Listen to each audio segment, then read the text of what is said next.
है Archer. Killer कुछ समझ पाता उससे पहले ही आर्चर ने बिजली की रफ्तार से एक तीर छोड़ दिया। वो तीर सीधा जाकर किलर की गर्दन में जा घुसा और अगले ही पल वो जमीन पर गिर पड़ा। लेकिन असली हैरानी की बात उसके बाद सामने आई। आर्चर ने बड़े आराम से उसकी गर्दन से तीर बाहर निकाला और जैसे ही तीर बाहर निकला मरा हुआ किलर दोबारा जिंदा होने लगा। ये देखकर आर्चर बिल्कुल भी हैरान नहीं हुआ, उल्टा वो मुस्कुराया और उस किलर से कहा, कांग्रेचुलेशंस, तुम्हें चुन लिया गया है। इतना कहकर वो बिना कुछ समझाए वहाँ से चला गया। कुछ ही देर बाद पुलिस ऑफिसर्स दोबारा उस जगह पर पहुंच गए। उनके पहुंचते ही वो किलर खुद खड़ा हो गया और बिना कुछ कहे पुलिस के सामने सरेंडर कर दिया। सबसे अजीब बात ये थी कि उसके अंदर एक अलग ही तरह की ताकत जाग चुकी थी। अब वो पानी को अपनी मर्जी से कंट्रोल कर सकता था। खैर पुलिस वाले उसे गिरफ्तार करके स्टेशन ले गए और इंटरोगेशन सेल में उससे पूछताछ शुरू कर दी। लेकिन ये पूछताछ ज्यादा देर तक चल नहीं पाई। धीरे धीरे पूरा पुलिस स्टेशन पानी से भरने लगा। शुरू में किसी को समझ नहीं आया कि ये सब हो क्या रहा है, लेकिन अगले ही पल वो पानी अपना रूप बदलने लगा। वो पानी गोलियों की तरह तेज रफ्तार से पुलिस ऑफिसर्स पर टूट पड़ा। किसी को संभलने का मौका तक नहीं मिला। एक एक करके सारे ऑफिसर्स उस खतरनाक हमले का शिकार होते चले गए। कुछ ही पलों में पूरा पुलिस स्टेशन लाशों से भर चुका था। आखिर में जब वहाँ मौजूद आखिरी इंसान भी मर गया तो वो किलर अचानक से पानी जैसी एक एनर्जी में बदल गया और देखते ही देखते हवा में गायब हो गया। अपने पीछे वो सिर्फ बर्बादी और मौत छोड़ कर गया था। खैर इसके बाद हम एक नए लड़के को देखते हैं जिसका नाम कोइची था। कोइची अभी अभी शहर में शिफ्ट हुआ था और आज उसके नए स्कूल का पहला दिन है। इसी वजह से वो काफी खुश और उत्साहित था। वो अपनी नई साइकिल पर स्कूल की तरफ निकल पड़ा, लेकिन रास्ते में कुछ शैतान स्टूडेंट्स ने उसका रास्ता रोक लिया। वो उसे परेशान करने ही वाले थे कि तभी उसकी नजर एक दूसरे लड़के पर पड़ी। अब उन्होंने कोइची को छोड़कर उस लड़के को तंग करना शुरू कर दिया। हैरानी की बात ये थी कि वो लड़का बिल्कुल शांत रहा। गुस्सा करने की बजाय उसने उनसे माफी मांगी और चुपचाप वहाँ से जाने लगा। ये देखकर उन लड़कों में से एक ने उसका रास्ता रोक लिया और मजाक उड़ाते हुए कहा कि इतनी आसानी से भाग जाएगा। फिर वो लोग उसके हेयर स्टाइल का मजाक उड़ाने लगे। बस यही वो बात थी जिसने उस लड़के का गुस्सा भड़का दिया। अगले ही पल उसके आसपास का पूरा माहौल अजीब सी पर्पल रोशनी से भर गया और अगले ही पल लड़के के हाथ लगाए बिना ही वो दोनों शैतान स्टूडेंट्स हवा में उछलकर दूर जा गिरे। उन्हें ऐसी चोट लगी मानो किसी अनजान ताकत ने उनके ऊपर हमला कर दिया हो। सबसे डरावनी बात ये थी कि वो लड़का उनसे काफी दूर खड़ा था। उसने उन्हें छुआ तक नहीं। वहीं दूर खड़ा कोई चीज पूरा मंजर अपनी आंखों से देख रहा था, लेकिन उसे बिल्कुल समझ नहीं आ रहा था कि आखिर उसने अभी देखा क्या। उधर वो लड़का उन दोनों के पास गया और चेतावनी देते हुए कहा कि आज के बाद अगर किसी ने मेरे बालों का मजाक उड़ाया ना तो मैं उसे जिंदा नहीं छोड़ूंगा। इतना कहकर वो बिना पीछे देखे वहाँ से चल दिया। हैरानी की बात ये थी कि कुछ ही पल पहले जिन दोनों लड़कों के चेहरे खून से लथपथ थे वो धीरे धीरे बिल्कुल ठीक होने लगे। उनकी सारी चोटें देखते ही देखते गायब हो गई, जैसे उन्हें कभी लगी ही ना हो। अब दोनों के चेहरों पर गुस्से की जगह सिर्फ डर था, इसीलिए वो तुरंत वहाँ से भाग निकले। कोई चीज समझ चुका था कि अगर वो लड़का वक्त पर न आता तो शायद आज वो खुद मुसीबत में फंस चुका होता। इसीलिए उसने लड़के का शुक्रिया अदा किया। जब उसने ध्यान से लड़के के चेहरे को देखा तो उसे एहसास हुआ कि ये तो हमारे स्कूल का स्टूडेंट है। उस लड़के का नाम था जोजो, मगर जोजो ने साफ कहा कि मैं तुझे नहीं जानता। इतना कहकर वो वहाँ से चला गया। कोई चीज काफी देर तक उसी के बारे में सोचता रहा। जोजो की हिम्मत और उसकी अजीब ताकत ने उसके दिमाग पर गहरा असर छोड़ दिया था। फिर वो अपनी साइकिल उठाकर स्कूल की तरफ बढ़ा, लेकिन तभी उसने देखा कि जो साइकिल कुछ देर पहले पूरी तरह टूट चुकी थी वो बिल्कुल नई जैसी नजर आ रही है। ये देखकर कोई चीज और भी ज्यादा उलझन में पड़ गया। पूरे दिन स्कूल में उसका ध्यान पढ़ाई से ज्यादा जोजो पर ही लगा रहा। बार बार उसके दिमाग में एक ही सवाल घूम रहा था, आखिर जोजो ने ये सब कैसे किया।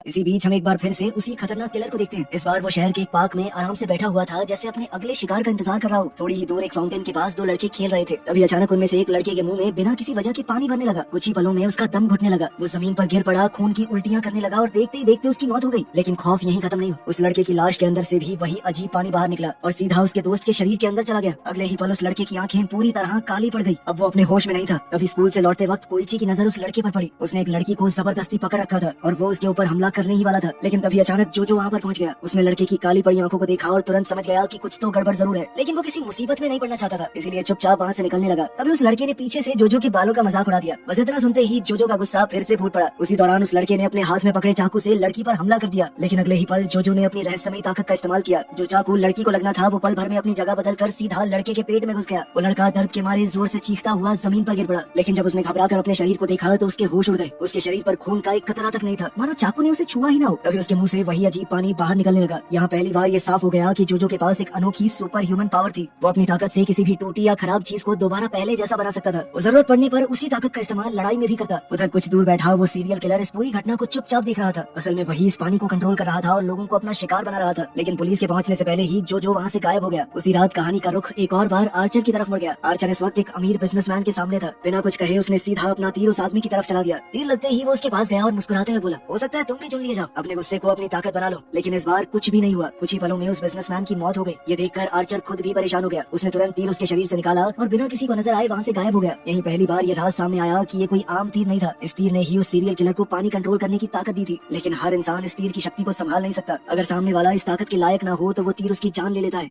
फिर अगली सुबह जब कोई चीज स्कूल जा रहा था तो रास्ते में उसकी नजर फिर से जोजो पर पड़ी। वो उससे मिलना चाहता था, इसीलिए अपनी साइकिल तेज चलाकर उसके पीछे निकल पड़ा, लेकिन जल्दी के चक्कर में उसका बैलेंस बिगड़ गया और अब वो धड़ाम से गिरने ही वाला था। लेकिन तभी कुछ अजीब हुआ। जैसे ही कोई चीज जमीन से टकराने वाला था, अचानक पूरी दुनिया एक पल के लिए थम सी गई। आसपास चल रहे लोग भी बिल्कुल मूर्तियों की तरह जम गए। फिर अगले ही पल कोइची ने खुद को दोबारा सीधा खड़ा पाया, मानो वो कभी गिरा ही न हो। उसके सामने एक अनजान आदमी मौजूद था। ये साफ था कि ये सब उसी का किया हुआ था। उसके पास भी जोजो की ही तरह कोई सुपर नेचुरल पावर थी। उस आदमी ने कोइची से पूछा कि क्या तुम जोजो को जानते हो? अब कोइची ने हाँ में सर हिला दिया और उसे सीधा जोजो के पास ले गया। जोजो को देखते ही उसने कहा कि ये आदमी तुमसे मिलना चाहता है, लेकिन जोजो ने उस अनजान आदमी को आज तक नहीं देखा था। तब उस आदमी ने मुस्कुराकर कहा कि मैं तुम्हारा दूर का कजन हूँ और तुम्हें एक सच बताने आया हूँ। तुम्हारे पिता अभी भी जिंदा है और वो एक बहुत बड़ी जायदाद के मालिक है। ये सुनकर जोजो कुछ पलों के लिए हैरान जरूर हुआ। शुरू में उसने उसका शुक्रिया भी अदा किया, लेकिन अगले ही पल उसका चेहरा सख्त हो गया। उसने सीधा जवाब दिया कि मुझे अपने बाप की कोई जरूरत नहीं है, मैं अपनी माँ और दादा के साथ बहुत खुश हूँ। इतना कहकर वो स्कूल की तरफ चल दिया। तभी वहाँ से गुजरती हुई 3 लड़कियों ने हमेशा की तरह जोजो के हेयर स्टाइल की तारीफ करनी शुरू कर दी, लेकिन उसके कजन ने बीच में ही टोकते हुए कहा कि इन बेकार बालों की बात छोड़ो और अपना रास्ता नापो चलो। बस ये गलती कर दी भाई ने। बालों का मजाक उड़ते ही जोजो का गुस्सा 7वें आसमान पर पहुंच गया। अगले ही पल उसने अपनी ताकत का इस्तेमाल करते हुए सीधा अपने कजन पर हमला कर दिया, लेकिन हैरानी की बात ये थी कि उसके कजन को जरा भी चोट नहीं लगी। अब उसने जोजो से कहा कि जो ताकत तुम्हारे पास है मेरे पास भी है। उसे पुरानी किताबों में स्टैंड कहा गया है और सिर्फ एक स्टैंड यूजर ही दूसरे स्टैंड को देख या महसूस कर सकता था। लेकिन जोजो ने उसकी बात काटते हुए कहा कि मुझे तेरी बात में कोई इंटरेस्ट नहीं है। उसने बिना कुछ सुने अपनी ताकत से दोबारा हमला कर दिया, मगर इस बार भी वही हुआ। एक पल के लिए वक्त फिर से रुक गया और जब वक्त दोबारा चलने लगा तो जोजो ने महसूस किया कि उसके कजन का मुक्का पहले ही उसके पीछे से आकर उस पर लग चुका है। और अब ये बात बिल्कुल साफ हो गई थी कि जोजो का कजन अपनी ताकत से वक्त को रोक सकता है और इसी वजह से उसकी ताकत जोजो से ज्यादा है। फिलहाल तो वो हर एक हमले में जोजो पर भारी पड़ रहा था। जोजो ने समझ लिया कि इससे लड़ना तो बेकार है। बेवजह लड़ाई बढ़ाने की बजाय उसने अपनी हार मान ली और वहाँ से निकलते हुए सिर्फ इतना कहा कि शहर में एक पानी की ताकत वाला आदमी भी मौजूद है, जो कि एक खतरनाक सीरियल किलर भी है। ये बात सुनकर उसका कजन बहुत सीरियस हो गया। वो जानता था कि अगर उस किलर का सामना किसी से होना है तो जोजो उसका पहला निशाना बनेगा और फिलहाल उसे बचाने वाला सिर्फ वही था। उसने हिसाब लगाया कि पानी वाली ताकत का मालिक पानी के पास रहकर ही अपनी पूरी ताकत दिखा सकता है। लेकिन उसी वक्त जब उसने आसमान की तरफ देखा तो काले बादल छा चुके थे। उसे अंदाजा हो गया कि कुछ ही देर में बहुत तेज बारिश होने वाली है और अगर बारिश हो गई तो उस किलर को पानी की जरा सी भी कमी नहीं रहेगी, मतलब उसकी ताकत पहले से कई गुना ज्यादा हो जाएगी। लेकिन अफसोस, जोजो के इस खतरे के बारे में चेतावनी देने से पहले ही वो सीरियल किलर उसका पीछा करते करते सीधा उसके घर तक पहुंच चुका था और फिर तेज बारिश शुरू हो गई। अब चारों तरफ सिर्फ पानी ही पानी था। ये मौसम उस किलर के लिए किसी वरदान से कम नहीं था। उसने तुरंत अपना वाटर स्टैंड एक्टिवेट कर दिया और जोजो के पूरे परिवार को खत्म करने की तैयारी कर ली। उस वक्त जोजो की माँ आराम से पानी पी रही थी, लेकिन तभी जोजो की नजर उस ग्लास के अंदर छुपी पानी की अजीब सी एंटिटी पर पड़ी। वो धीरे धीरे उसकी माँ के मुंह के अंदर घुस रही थी। एक पल की भी देरी किए बिना जोजो ने अपनी ताकत का इस्तेमाल किया और एक खाली कांच की बोतल सीधा अपनी माँ के पेट के पास लाकर उस पानी वाली एंटिटी को उसके अंदर कैद कर दिया। उसकी माँ को इस पूरी घटना का जरा सा भी एहसास नहीं हुआ और वो आराम से वहाँ से चली गई। इधर जोजो ने बोतल को जोर जोर से हिलाया ताकि वो एंटिटी बाहर न निकल सके। फिर उसने तुरंत अपने कजन को फोन करके सारी बात बता दी। उसके कजन ने घबराते हुए कहा कि जब तक मैं वहाँ पहुँचता हूँ उस बोतल पर नजर बनाए रखना, किसी भी हालत में वो बाहर न निकलने पाए। लेकिन यही जोजो से बहुत बड़ी गलती हो गई। उसने इस बात को ज्यादा सीरियस नहीं लिया। वो बोतल को टेबल पर रखकर आराम से वीडियो गेम खेलने बैठ गया।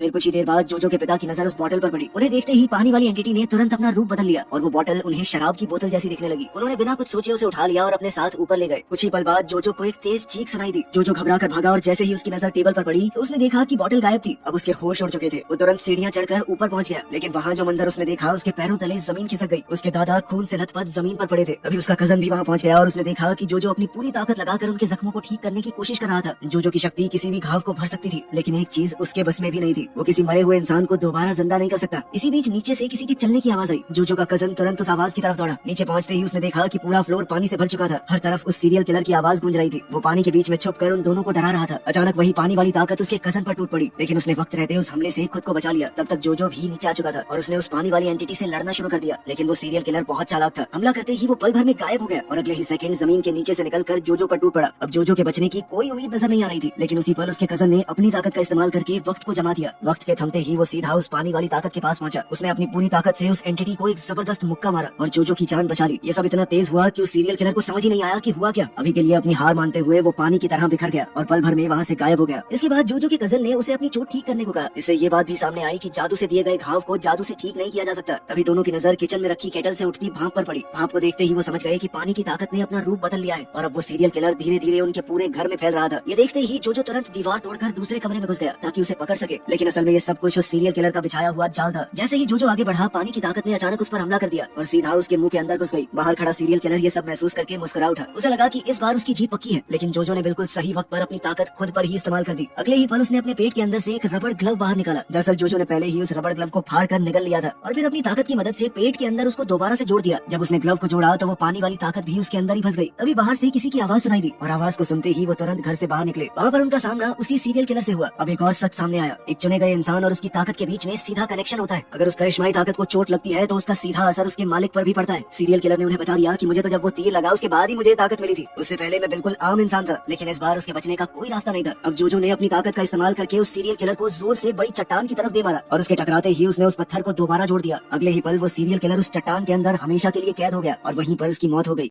फिर अगले दिन जोजो अपने दादाजी के अंतिम संस्कार में शामिल हुआ। सब कुछ एकदम शांत था, लेकिन अचानक उसे महसूस हुआ कि कोई दूर से लगातार उस पर नजर रखे हुए था। उस अनजान शख्स का पीछा करते करते जोजो एक सुनसान बिल्डिंग के अंदर पहुंच गया। पीछे से कोइची भी दौड़ता हुआ आ गया और जिद करने लगा कि भाई मैं भी तेरे साथ चलूंगा। जैसे ही दोनों बिल्डिंग के अंदर गए तो एक अनजान लड़का अचानक सामने आ गया। उसने बिना कुछ कहे कोइची को जोर की लात मारी, जिससे वो सीधा जमीन पर गिर पड़ा। फिर वो उसके ऊपर पैर रखने ही वाला था कि जोजो ने गुस्से में उसे रोक दिया। तभी अचानक एक तीर उड़ता हुआ आया और सीधा कोइची को लग गया। ये देखकर जोजो हैरान रह गया। उस लड़के ने जब अपने बारे में बताया तो पता चला कि वो आर्चर का छोटा भाई है। उसने कहा कि आर्चर ने मुझे ये काम दिया है तुम दोनों को खत्म करने का, और उसके पहले ही वार से जोजो जमीन पर जा गिरा। मगर उससे लड़ते हुए जोजो ने एक जरूरी बात नोटिस की। उसे समझ आ गया था कि उस लड़के की ताकत उसके दाएं हाथ से जुड़ी हुई है, इसलिए मौका पाते ही जोजो ने उसका वही हाथ मजबूती से पकड़ लिया। और जैसे ही वो दूसरा लड़का उसकी पकड़ से छूटने लगा, उसी दौरान उसका दाहिना हाथ पास लगे एक नोटिस बोर्ड से टकरा गया। जोजो ने ध्यान से देखा तो नोटिस बोर्ड का एक हिस्सा बीच में से गायब था। तब उसे समझ आया कि आर्चर के भाई की असली ताकत चीजों को मिटा देने या उनके हिस्सों को गायब कर देने की थी। फिर अपनी इसी अजीब ताकत का इस्तेमाल करते हुए उसने जोजो और अपने बीच का फासला पल भर में कम कर दिया और पास आते ही एक जोरदार मुक्का मारकर जोजो को जमीन पर गिरा दिया। अब जैसे ही आर्चर का भाई उस पर आखिरी वार करने वाला था, जोजो ऐन मौके पर पीछे हट गया। इसी चक्कर में आर्चर के भाई ने अपनी ताकत से अपने और सामने खड़ी बड़ी मूर्ति के बीच का फासला कम कर लिया। अगले ही पल वो मूर्ति तेज रफ्तार से उसकी तरफ आई और सीधा उससे टकरा गई। इस जोरदार टक्कर से वो जमीन पर जा गिरा और फिर मौका देखकर जोजो तुरंत कोइची को ढूंढने निकल पड़ा। खून के निशानों का पीछा करते हुए वो एक पुराने घर के अंदर घुस गया, जहाँ आर्चर पहले से उसका इंतजार कर रहा था। जल्द ही आर्चर का भाई भी वहाँ आ गया। जैसे ही उसने पीछे मुड़कर देखा तो अचानक किसी ने उस पर गोली चला दी। जोजो तो वक्त रहते बच गया, लेकिन आर्चर का भाई सीधा गोली का शिकार बन गया। उन्होंने उसके ऊपर हमला किया था, लेकिन फिर भी जोजो ने उसे मरने के लिए नहीं छोड़ा। वो उसे घसीटकर एक तरफ ले गया और कहा कि अगर तुम मुझे अपने भाई की ताकत के बारे में बता दो तो मैं तुम्हारी जान बचा सकता हूँ। लेकिन आर्चर के भाई ने दर्द में होने के बावजूद एक शब्द नहीं बोला। मगर जोजो का दिल साफ था। उसने इस सब के बावजूद अपनी ताकत का इस्तेमाल करके उसकी सारी चोटें ठीक कर दी। इसके बाद वो ऊपर की मंजिल की तरफ दौड़ा, लेकिन तब तक आर्चर वहाँ से गायब हो चुका था। उसने देखा कि वहाँ सिर्फ कोई चीज जख्मी हालत में पड़ा था। इतने में आर्चर का भाई भी वहाँ आया और कोइची को संभाल कर बाहर ले गया। अब जोजो ने अपनी ताकत का इस्तेमाल करके कोइची के जख्मों को भी भर दिया। कुछ ही पलों में कोइची फिर से अपने पैरों पर खड़ा हो गया, लेकिन उन्हें संभलने का मौका भी नहीं मिला था कि अचानक चारों तरफ से छोटे छोटे हेलीकॉप्टर उनके ऊपर मंडराने लगे। देखते ही देखते उन्हें हर तरफ से घेर लिया गया। तब जाकर आर्चर की असली ताकत सामने आई। उसके पास एक पूरी मिनी आर्मी थी जिसका नाम था बैड कंपनी। ये हजारों छोटे सिपाहियों, टैंक्स और हेलीकॉप्टर्स की एक खौफनाक फौज थी, जिसे आर्चर जब चाहे कहीं भी बुला सकता था। फिर अगले ही पल वो सारे छोटे सिपाही और हेलीकॉप्टर मिलकर जोजो और उसके साथियों पर ताबड़तोड़ हमला करने लगे। जोजो ने पूरी ताकत से उनका सामना किया, लेकिन दुश्मन इतने सारे थे कि ज्यादा देर तक टेक पाना नामुमकिन था। इसी बीच कोइची की नजर एक मिनी टैंक पर पड़ी जो धीरे धीरे उसकी तरफ बढ़ रहा था। उसने तुरंत चिल्लाकर जोजो को चेतावनी दी। ये देखकर जोजो एक पल के लिए हैरान हो गया। उसे एहसास हुआ कि कोइची भी उनकी ताकत को देख सकता है, जिसका मतलब साफ था कि उसके अंदर भी एक छुपी हुई ताकत थी, यानी कि आर्चर के तीर ने उसे भी चुन लिया था। तभी आर्चर अपनी बैड कंपनी के साथ उनके सामने आ गया ताकि ये पता लगा सके कि कोइची को कौन सी ताकत मिली है। इतने में उसके एक सोल्जर ने कोइची के पैर पर हमला कर दिया। हमला होते ही कोइची के अंदर से एक बहुत बड़ा अंडा हवा में उभर आया, जिसे देखकर सब लोग हैरान रह गए। ऐसा लग रहा था जैसे कोइची की ताकत बस एक बड़ा सा अंडा है। उधर जोजो अब भी बैड कंपनी का सामना कर रहा था, लेकिन धीरे धीरे उसकी ताकत जवाब देने लगी।